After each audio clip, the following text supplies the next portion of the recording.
Hi ನಮಸ್ಕಾರ. ನೀವು ನೋಡ್ತಾ ಇದ್ದೀರಾ ವಿಜಯ್ ಮೈಲಾರ್ ಯೂಟ್ಯೂಬ್ ಚಾನೆಲ್. ಬಹಳ ದಿನಗಳಾಗಿತ್ತು ಯುವ 3 ಬಗ್ಗೆ ಮಾತಾಡಿ.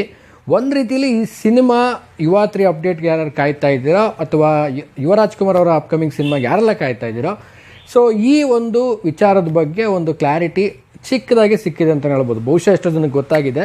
ಸೊ ಗೊತ್ತಾಗದೇ ಇದ್ದವರು ಖಂಡಿತವಾಗ್ಲೂ ಏನಿರ್ಬೋದು ಅಂತ ಥಿಂಕ್ ಮಾಡ್ತಾ ಇದ್ದಾರೆ. ಖಂಡಿತವಾಗ್ಲೂ ತಿಳಿಸ್ತೀನಿ ಅಂತ ಹೇಳ್ತಾ ವಿಡಿಯೋ ಬೇಗ ಶುರು ಮಾಡ್ತಾ ಇದ್ದೀನಿ. ಶುರು ಮಾಡೋಕ್ಕಿಂತ ಮುಂಚೆ ಚಾನಲ್ಗೆ ನೀವು ಸಬ್ಸ್ಕ್ರೈಬ್ ಮಾಡ್ಕೊಳ್ಳಿ. ಇನ್ಸ್ಟಾ, ಫೇಸ್ಬುಕ್ ಹಾಗೆ ಎಕ್ಸೆಲ್ ಫಾಲೋ ಮಾಡೋದನ್ನು ಮರಿಬೇಡಿ.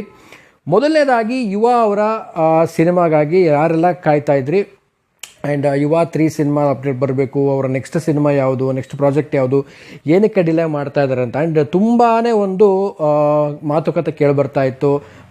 ಡೈರೆಕ್ಟರ್ಸ್ಗಳ ಹೆಸರಾಗಿರ್ಬೋದು, ಸೂರಿ ಸರ್ ಜೊತೆ ಮಾಡ್ತಾ ಇದ್ದಾರೆ ಅಂತ. ಆ್ಯಂಡ್ ತುಂಬ ಜನ ಡೈರೆಕ್ಟರ್ಗಳ ಹೆಸರು ಕೇಳ್ತಾ ಇತ್ತು. ಆ್ಯಂಡ್ ಅದ್ರ ಜೊತೆಗೇ ಮುಹೂರ್ತ ಕೂಡ ನಡೆಯುತ್ತೆ. ಸೊ ಮುಹೂರ್ತ ಕೂಡ ಆದಷ್ಟು ಬೇಗ ಆಗುತ್ತೆ ಅಂದ್ವಿ. ಬಟ್ ಯಾವುದೇ ರೀತಿಯಾದಂಥ ಅಪ್ಡೇಟ್ ಇಲ್ಲಿವರೆಗೂ ಕೂಡ ಸಿಕ್ಕಿಲ್ಲ. ಬಟ್ ಈಗ ಒಂದು ರೀತಿಯಲ್ಲಿ ಯುವ ಅವರೇ ಒಂದು ಕ್ಲಾರಿಟಿಯನ್ನು ಕೊಟ್ಟಿದ್ದಾರೆ. ಸೊ ಬಹುಶಃ ನೋಡಿರ್ಬೋದು, ಅವರ ಇನ್ಸ್ಟಾಗ್ರಾಮ್ ಖಾತೆಯನ್ನು ಯಾರೆಲ್ಲ ಫಾಲೋ ಮಾಡ್ತಾ ಇರ್ತೀರಾ ಸೊ ಅವರಿಗೆಲ್ಲ ಗೊತ್ತಿರುತ್ತೆ. ಸೊ ರೀಸೆಂಟಾಗಿ ಅವರು ಕೇದಾರ್ನಾಥ್ಗೆ ಹೋಗಿದ್ದಾರೆ. ಆ್ಯಂಡ್ ಅದರಲ್ಲಿ ತುಂಬಾ ಒಂದು ದೊಡ್ಡದಾಗಿ ಡಿಸ್ಕ್ರಿಪ್ಷನಲ್ಲಿ ಬರ್ಕೊಂಡಿದ್ದಾರೆ. ಸೊ ಅದ್ರ ಜೊತೆಗೇ ಲಾಸ್ಟಲ್ಲಿ 2 ಲೈನ್ ಬರೆದಿದ್ದಾರೆ. ಎಲ್ಲರೂ ಕೂಡ ಪ್ರಶ್ನೆ ಕೇಳ್ತಾ ಇದ್ದೀರಾ, ನನ್ನ ಮುಂದಿನ ಪ್ರಾಜೆಕ್ಟ್ ಯಾವುದು, ಮುಂದಿನ ಸಿನಿಮಾ ಯಾವುದು, ಏನು ಅಂತ. ಬಟ್ ಅದಕ್ಕೆಲ್ಲ ಮೌನವೇ ಉತ್ತರ, ಹರ ಹರ ಮಹಾದೇವ್ ಅಂತ ಹಾಕಿದ್ದಾರೆ. ಬಟ್ ಈ ಒಂದು ಸೈಲೆನ್ಸು ಅಂದರೆ ಈ ಒಂದು ಮೌನ ಏನಕ್ಕೆ ಅಂತ ನನ್ನದೊಂದು ಪ್ರಶ್ನೆ. ಏನಕ್ಕೆ ಅಂತಂದರೆ ತುಂಬ ವರ್ಷಗಳಿಂದ ಕಾಯ್ತಿದ್ದೀವಿ. ಈಗ ಆಲ್ಮೋಸ್ಟ್ ಈ ಒಂದು ಅಪ್ಡೇಟ್ಗೆ ಏನಕ್ಕೆ ಈ ಮೌನ ಅಂತ ನನಗಂತೂ ಖಂಡಿತವಾಗ್ಲೂ ಗೊತ್ತಾಗಿಲ್ಲ. ಸೊ ಯುವ ಅವರು ಆದಷ್ಟು ಬೇಗನೆ ಒಂದು ಅಪ್ಡೇಟ್ ಕೊಡಬೇಕು. ಅಭಿಮಾನಿಗಳು, ಅಪ್ಪು ಸರ್ ಅಭಿಮಾನಿಗಳಾಗಿರ್ಬೋದು ಆ್ಯಂಡ್ ಎಲ್ಲರೂ ಕೂಡ ವೇಟ್ ಮಾಡ್ತಾಯಿದ್ದಾರೆ, ಸಿನಿ ಪ್ರೇಕ್ಷಕರು ಕೂಡ ವೇಟ್ ಮಾಡ್ತಾಯಿದ್ದಾರೆ. ಸೊ ನಿಮ್ಮ ಆಫ್ಟರ್ 2 ಸಿನಿಮಾ ಆದಮೇಲೆ ಸೊ 3ನೇ ಸಿನಿಮಾ ಹೇಗಿರ್ಬೋದು, ಏನು ಕತೆ ಅನ್ನುವಂಥದ್ದು ತುಂಬ ಒಂದು ಕ್ಯೂರಿಯಾಸಿಟಿ ಎಲ್ಲರೂ ಕೂಡ ಇರುತ್ತೆ. ಸೊ ಈ ಮೌನ ಏತಕ್ಕೆ ಅಂತ ನನಗೆ ಖಂಡಿತವಾಗ್ಲೂ ಗೊತ್ತಾಗಲಿಲ್ಲ. ಆ್ಯಂಡ್ ಒಂದು ನಾನು ಹೇಳೋದೇನು ಅಂತ ಅಂದರೆ, ಸೊ ಯುವ ಅವರು ಈಗ ಅಪ್ಕಮಿಂಗ್ ಏನು ಯುವ 3 ಏನು ಸೆಟ್ ಏರ್ತಾ ಇದೆ, ಒಂದು ನೆಕ್ಸ್ಟ್ ಬರುವಂಥ ಸಿನಿಮಾ ಸೆಟ್ ಏನು ಇರುತ್ತೆ. ಸೊ ಒಂದು ದೊಡ್ಡ ಮಟ್ಟದಲ್ಲಿ ಪ್ಲ್ಯಾನ್ ಮಾಡ್ಕೊಂಡಿರ್ಬೋದು. ಐ ಥಿಂಕ್ ದೊಡ್ಡ ಮಟ್ಟ ಅಂದ ತಕ್ಷಣ ಸೊ ಇನ್ವೆಸ್ಟ್ಮೆಂಟ್ ಅಲ್ಲದೆ ಆ ಒಂದು ಕತೆ ಆಗಿರ್ಬೋದು, ಆ ಒಂದು ಸ್ಕ್ರಿಪ್ಟ್ ಆಗಿರ್ಬೋದು, ಸೊ ಸಿನಿಮಾ ಜಾನರ್ ಆಗಿರ್ಬೋದು, ಸೊ ಇದನ್ನೇ ಏನಾದರೂ ಬೇರೆ ರೀತಿಯಲ್ಲಿ ಯೋಚನೆ ಮಾಡ್ತಾ ಇದ್ದಾರೆ. ಸೊ ಆ ರೀತಿ ಕತೆಗಳಿಗೆ ವೇಟ್ ಮಾಡ್ತಾ ಇದ್ದಾರೆ ಅಥವಾ ಆ ರೀತಿಯಾದಂಥ ಒಂದು ಡೈರೆಕ್ಷನ್ ಮಾಡುವಂಥ ನಿರ್ದೇಶಕರಿಗೆ ವೇಟ್ ಮಾಡ್ತಾ ಇದ್ದಾರೆ.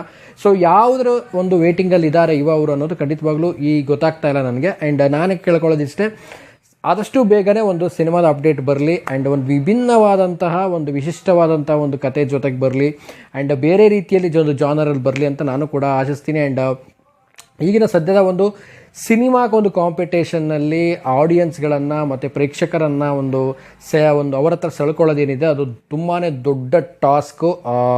ಎಷ್ಟೋ ಸಿನಿಮಾಗಳು ರಿಲೀಸ್ ಆಗುತ್ತೆ, ಬಟ್ ಅದರಲ್ಲಿ ಬೆರಳೆಣಿಕೆಯಷ್ಟು ಕೂಡ ಸಿನಿಮಾಗಳು ಆಡಿಯನ್ಸ್ಗೆ ಇಷ್ಟ ಆಗುತ್ತೆ. ಸೊ ಆಡಿಯನ್ಸ್ಗಳೀಗ ಆಲ್ಮೋಸ್ಟ್ ಗೊತ್ತಿರೋ ಹಾಗೇ OTT ಪ್ಲ್ಯಾಟ್ಫಾರ್ಮ್ಗಳು, ವೆಬ್ ಸೀರೀಸ್ಗಳು ಆ್ಯಂಡ್ ಈಗಿನ ಒಂದು ಜನ್ರೇಷನ್ನಲ್ಲಿ ಇಂಟರ್ನೆಟ್ ಯುಗದಲ್ಲಿ ಸೊ ನಾವು ಒಂದು ಕಾಲದಲ್ಲಿ ಚಿಕ್ಕವರಿದ್ದಾಗ ಸೊ ಕನ್ನಡ ಲ್ಯಾಂಗ್ವೇಜ್ ಬಿಟ್ಟರೆ ಬೇರೆ ಲ್ಯಾಂಗ್ವೇಜ್ ಸಿನಿಮಾಗಳನ್ನೇ ನೋಡ್ತಾ ಇರಲಿಲ್ಲ. ಬಟ್ ಈಗ ಕನ್ನಡ ಲ್ಯಾಂಗ್ವೇಜ್ ಅಲ್ಲದೆ ಬೇರೆ ಎಲ್ಲ ಭಾಷೆಗಳ ಸಿನಿಮಾ, ಬೇರೆ ಎಲ್ಲ ದೇಶಗಳ ಒಂದು ಲ್ಯಾಂಗ್ವೇಜ್ಗಳ ಸಿನಿಮಾಗಳನ್ನು ಜನ ನೋಡ್ತಾ ಇದ್ದಾರೆ. ಸೊ ಹಾಗಿರೋದ್ರಿಂದ ತುಂಬಾ ಒಂದು ಬಿಗ್ಗೆಸ್ಟ್ ಈ ಒಂದು ಎಂಟರ್ಟೈನ್ಮೆಂಟ್ ಇಂಡಸ್ಟ್ರಿ ಏನಿದೆ ತುಂಬಾ ಒಂದು ಬಿಗ್ಗೆಸ್ಟ್ ಒಂದು ಎಂಗೇಜ್ಮೆಂಟಲ್ಲಿರೋದ್ರಿಂದ ಸೊ ಆಡಿಯನ್ಸ್ಗಳು ಬೆರಳೆಣಿಕೆಯಲ್ಲಿ ಬಂದು ಸಿನಿಮಾಗಳನ್ನು ನೋಡ್ತಾ ಇರೋದು ಒಂದು ನಿಜವಾಗ್ಲೂ ಒಂದು ಬೇಸರದ ಸಂಗತಿ. ಬಟ್ ಮುಂದಿನ ದಿನಗಳಲ್ಲಿ ಯುವ ಅವರ ಒಂದು ಅಪ್ಡೇಟು, ಸಿನಿಮಾದ ಒಂದು ಅಪ್ಡೇಟು ಸೊ ಆದಷ್ಟು ಬೇಗನೆ ಬರಲಿ ಅಂತ ನಾನು ಕೂಡ ವೇಟಿಂಗಲ್ಲಿದ್ದೀನಿ. ಸೊ ನಿಮಗೇನು ಅನಿಸುತ್ತೆ ಈ ಒಂದು ವಿಚಾರದ ಬಗ್ಗೆ? ಸೊ ಕೇದಾರ್ಗೆ ಹೋದಂಥ ಅವರು ಅಂದು ಶೇರ್ ಮಾಡ್ಕೊಂಡಿದ್ದಾರೆ ಎಲ್ಲ ಒಂದು ಫೋಟೋಸ್ಗಳಾಗಿರ್ಬೋದು. ತುಂಬ ಜನ ನನಗೆ ಕಳಿಸಿದ್ದಾರೆ ಅದನ್ನು. ಸೊ ಇದು ಈ ರೀತಿ ಶೇರ್ ಮಾಡಿದ್ದಾರೆ ನೋಡಿ, ಏನಾರು ಅದ್ರ ಬಗ್ಗೆ ಹೇಳಿ ಅಂತ. ಸೊ ನಾನು ಕೂಡ ಈ ಮೌನದ ಬಗ್ಗೆ ಅವ್ರಿಗೆ ಕ್ವಶನ್ ಕೇಳ್ತಾ ಇದ್ದೀನಿ, ಏನಕ್ಕೆ ಈ ಮೌನ, ಆದಷ್ಟು ಬೇಗ ಬನ್ನಿ ಅಂತ ಹೇಳ್ತಾ. ಸೊ ಇದಾಗಿತ್ತು ಸೊ ಈ ಓವರಾಲ್ ಇವತ್ತಿನ ವಿಡಿಯೋ. ಆ್ಯಂಡ್ ನಿಮಗೇನು ಅನಿಸುತ್ತೆ ಕಾಮೆಂಟ್ ಸೆಕ್ಷನಲ್ಲಿ ಕಾಮೆಂಟ್ ಮಾಡಿ. ಇನ್ನೂ ಯಾರು ನಮ್ಮ ಸೋಷಿಯಲ್ ಮೀಡಿಯಾದಲ್ಲಿ ಫಾಲೋ ಮಾಡಿಲ್ಲ ಎಲ್ಲರೂ ಕೂಡ ಫಾಲೋ ಮಾಡ್ಕೊಳ್ಳಿ. ಆ್ಯಂಡ್ ಸಬ್ಸ್ಕ್ರೈಬ್ ಮಾಡಿಲ್ಲ ಅಂದರೆ ಸಬ್ಸ್ಕ್ರೈಬ್ ಕೂಡ ಮಾಡ್ಕೊಳ್ಳಿ ಅಂತ ಹೇಳ್ತಾ ಸೊ ಇವತ್ತಿನ ವಿಡಿಯೋ ನಾನು ಮುಗಿಸ್ತಾ ಇದ್ದೀನಿ. ನಮಸ್ಕಾರ.